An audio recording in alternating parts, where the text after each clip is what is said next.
The baseball craze that began in the 1850s became America's national pastime. Every town and city boasted with pride of their team and baseball heroes. Ernest Thayer's 1883 poem, Casey at the Bat, with the Mudville Nine and the mighty Casey as baseball's legendary tale.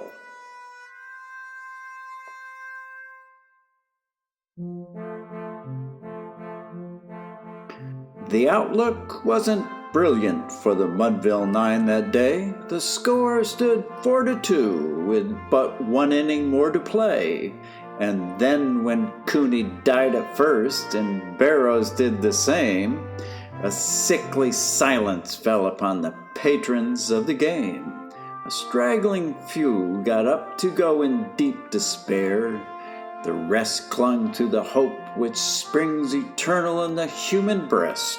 They thought, if only Casey could but get a whack at that, we'd put up even money now with Casey at the bat. But Flynn preceded Casey, as did also Jimmy Blake, and the former was a Lulu while the latter was a cake.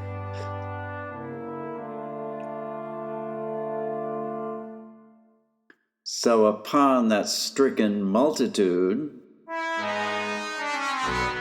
grim melancholy sat, for there seemed but little chance of Casey getting to the bat.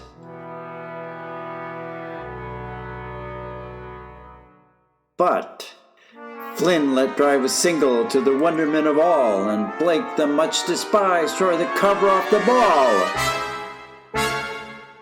And when the dust had lifted, and men saw what had occurred, there was Jimmy safe at second, and Flynn a hugging third.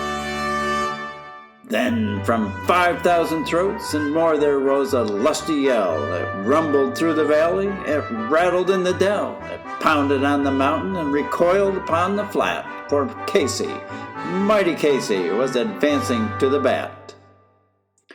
There was ease in Casey's manner as he stepped into his place. There was pride in Casey's bearing and a smile at Casey's face.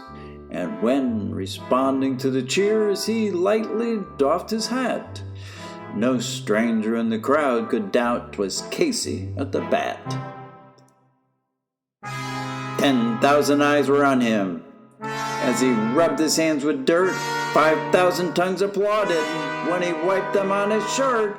Then, while the writhing pitcher ground the ball into his hip, defiance flashed in Casey's eye, a sneer curled Casey's lip, and now the leather-covered spear came hurtling through the air, and Casey stood a-watching it in haughty grandeur there.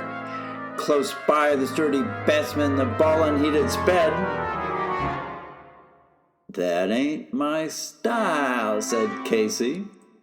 "Strike one," the umpire said. From the benches, black with people, there went up a muffled roar, like the beating of the storm waves on a stern and distant shore. "Kill him! Kill the umpire!" someone shouted. And it's likely they'd have killed him had not Casey raised his hand. With a smile of Christian charity, great Casey's visage shone. He stilled the rising tumult, he bade the game go on.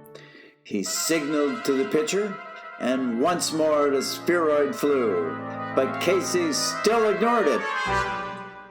And the umpire said, "Strike two." "Fraud!" cried the maddened thousands, and echoed answered, "Fraud!" But one scornful look from Casey, and the audience was awed. They saw his face grow stern and cold. They saw his muscles strain, and they knew that Casey wouldn't let that ball go by again. The sneer is gone from Casey's lip. His teeth are clenched in hate. He pounds with cruel violence his bat upon the plate. And now the pitcher holds the ball, and now he lets it go. And now the air is shattered by the force of Casey's blow.